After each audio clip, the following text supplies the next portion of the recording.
Hey Lions, it's Miss Rogers here. I'm so excited to bring you this book today. 10 rules you absolutely must not break if you want to survive the school bus. Written by John Grandits and Michael Allen, and is illustrated by Michael Allen Austin. I'm able to read this book because Houghton Mifflin, the publisher, has given permission to. This book is so fantastic. This book was a bluebonnet book probably about 5 to 6 years ago. It's absolutely fantastic. The illustrations are fantastic. They use a lot of simile and metaphors for my older students. So pay attention to what's going on, and younger kids just enjoy the story.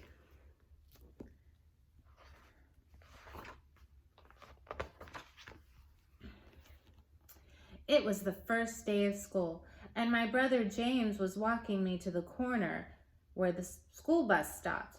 I'd never taken the bus before, and to be honest, I was a little nervous, but James was a school bus expert, and he'd promised to help me out.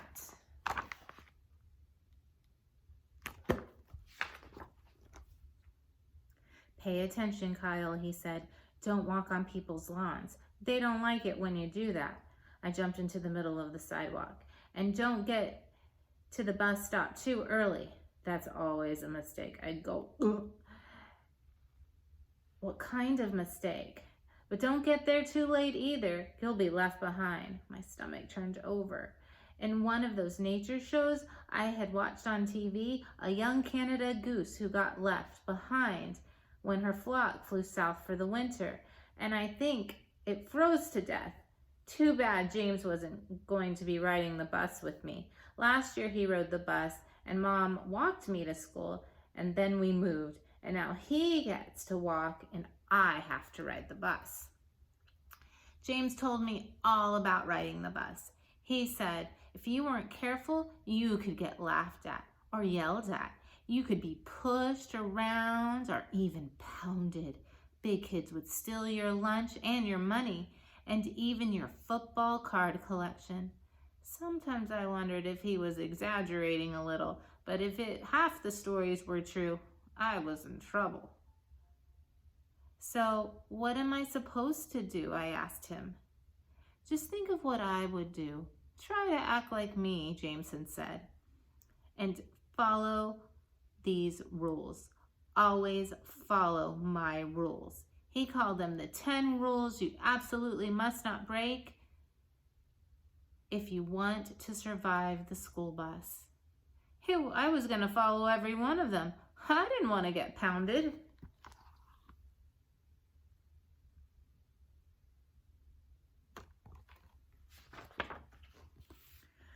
A couple of kids and their parents were already at the stop.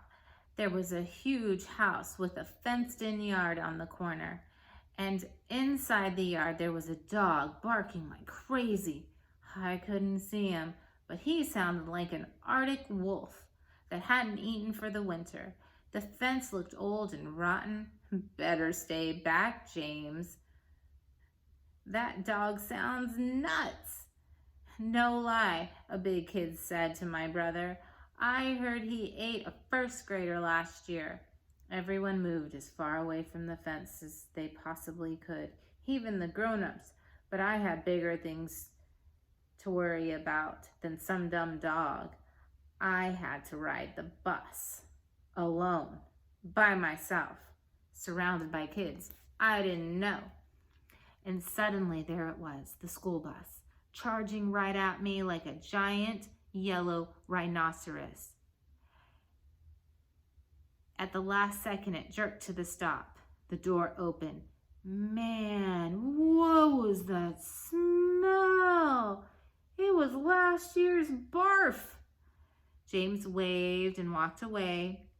That's when the big kid pushed me aside, knocking my backpack down to the ground. By the time I picked up all my stuff, everyone was on the bus. I climbed on board and the driver was nasty looking. Hurry up, kid, she said. I don't have all day, you know. And the first row of seats were empty, but I kept walking because of.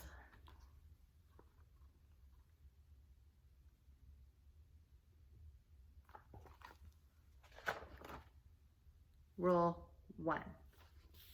Never sit in the first row.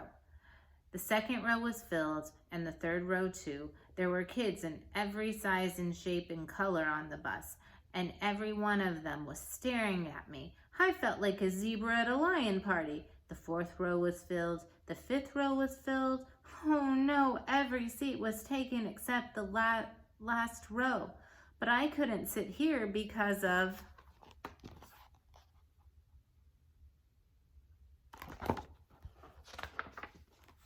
Rule 2. Never sit in the last row.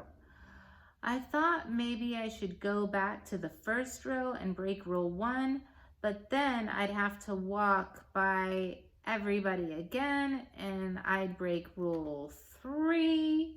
Never ever make yourself stand out in any way. I'd been very careful to put on ordinary clothes that morning. I hadn't worn my moose antlers or my lucky bowling shirt. Even so, there I was, stopped, dead in the middle of the aisle, with everybody staring at me. I walked to the last row and sat down. I had broken rule 2 and probably rule 3 because I didn't break rule 1, and I stared at my shoes. The day was not starting off well. There was a kid sitting in the window seat next to me. I could see legs and feet, jeans and sneakers. Was it a boy? Was it a girl? I didn't want to be rude, but I was curious, so I decided to take a peek and immediately broke.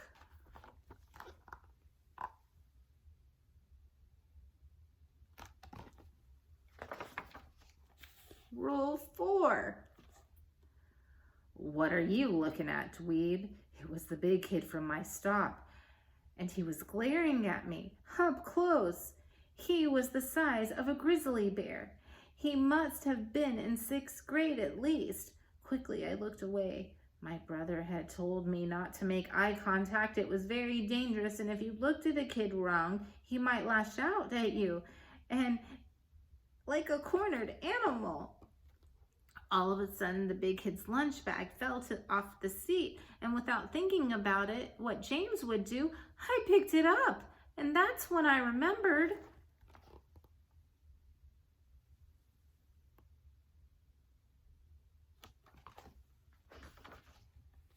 Rule 5. Never touch anyone's stuff. What are you doing with my lunch? The big kid yelled. Nothing, I said, tossing it into his lap. It fell to the floor. I was just trying to help. Help yourself to my Twinkies, you mean? No, honest, I just picked it up. Get out of the seat, he growled. You little kids are a pain. James would never have gotten into this mess because he wouldn't have broken rule 6. Never talk to big kids. Big kids on the bus are bad, my brother had explained. Never ever talk to a big kid unless you are one yourself. And I wasn't. And so far, the big kid had already yelled at me, and maybe he wasn't going to pound me yet, but he might be planning to pound me later. I got up, crossed the aisle, and sat down. There was a girl on the other half of the seat. Don't pay any attention to him, she said. I saw the whole thing, and you didn't take his lunch. Yeah, but I shouldn't have touched his stuff, I said. I guess I wasn't thinking, which only proved that I still wasn't thinking because I had just broken.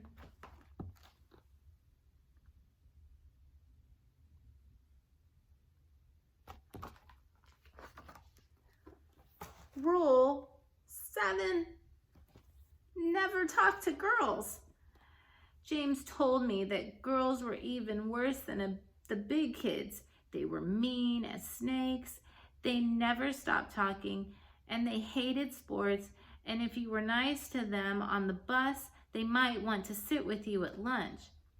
Actually, that part sounded not too bad to me. I wouldn't mind having someone to sit with at lunch, but my brother was the expert, and it was true. This girl hadn't stopped talking since I'd sat down. But I sort of stopped listening because the barf smell, it was getting to me, and I had to concentrate on not adding to it. Still, I snapped to attention when I heard her say, "That guy's not so tough, you know. One time I saw him run away from a squirrel, but he likes picking on younger kids. He's a big bully." Oh no, James had especially warned me to obey.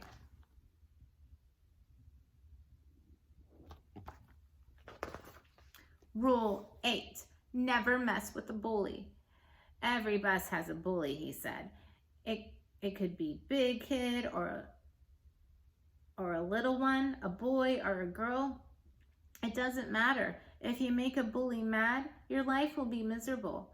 I spent the rest of the bus ride imagining that the bully was beating me up all the way through grade school, high school, and college. And finally, the bus screeched to a stop and I escaped. I found my classroom, met my teacher, and sat down with the other kids.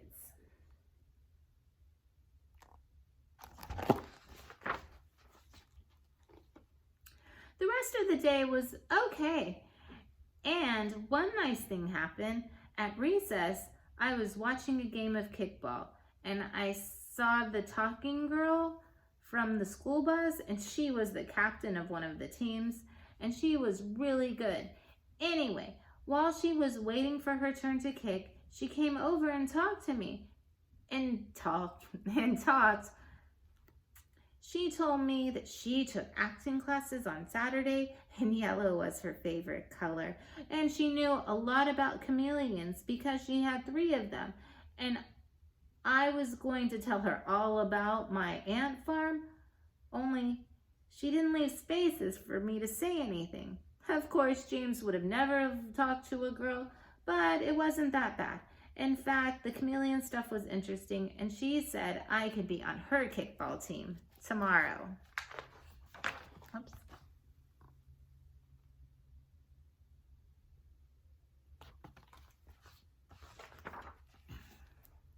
Finally, it was time to go home, but I didn't find my bus, and there were thousands of them. It was like a herd of identical yellow rhinos. Which was mine? "Hey, new kid, over here." It was the talking girl hanging out of a bus window. Yes, I'd found the bus, or at least it had found me. I hurried to get on because of Rule 9. Never be the last one on the bus. The driver frowned at me. "Sit down, kid. You're the last one aboard." I could see that my brother was right about this rule. There were no seats left except the first row, right next to the big kid bully. Hi, I said weakly. I imagined I'd managed to break rules 1, 3, 6, 8, and 9 in about 30 seconds, and that must have been a world record. James would never approve, but I was too tired to care.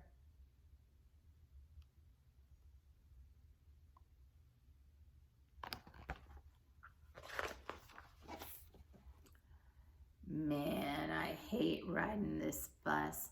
Yikes, the big bully kid is talking to me. Really? I said carefully. Yeah, I always get a bad seat like this one, he started at me, and as if it were my fault. And I hate where the bus stops. You mean because of the big dog? I said. The big kid bully grunted, which I took to mean yes. Yeah, I said. What if it got loose? That would be really scary. He nodded. You think the bus driver could stop across the street, but no. Have you asked her? Are you nuts? There are rules you have to follow when you ride the bus. Tell me about it, I said, and I remembered the last one on my brother's list.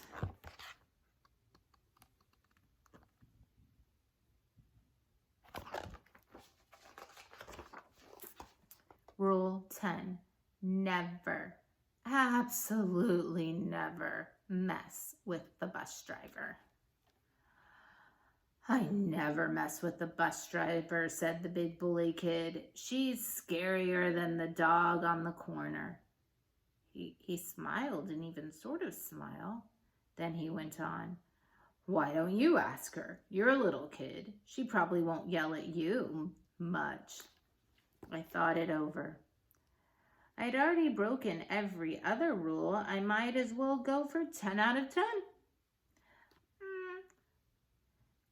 Miss School Bus Lady, I said, half standing to get her attention. Yeah.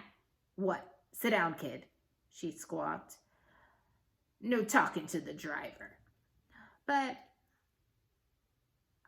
I wasn't going to quit now. There's a scary dog on the corner by our stop, I said. Could you please drop us off on the other side of the street instead? Oh, that's all, she said. No sweat, kid. Now sit down. And that was it. I sat down, and the big bully kid looked impressed. Wow, good work, he said. Then he caught himself and frowned. Little kids always get away with murder.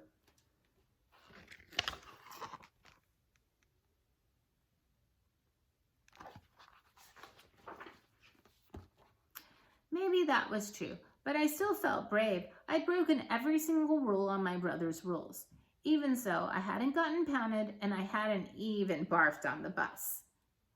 I walked on people's lawns all the way home, and James was waiting for me. He was so anxious to find out how my day had happened. He was jumping up and down like a spider monkey. How was the school bus, he said. Where did you sit? Did you get pounded? Who's the bully? Is the driver mean? You didn't talk to any girls, did you? Was it terrible? It was okay, I said. I think I'll be all right, and I learned something I'd never expected to learn. Oh, yeah? What was that? I grinned at him and said,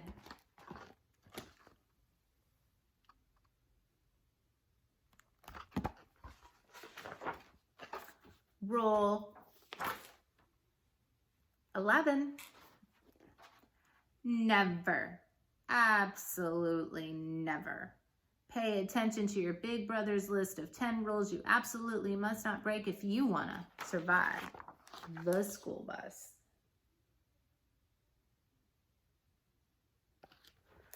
I hope you enjoyed this story. It truly is one of my absolute favorites to read to y'all. It's such a great story, and the illustrations are so fantastic.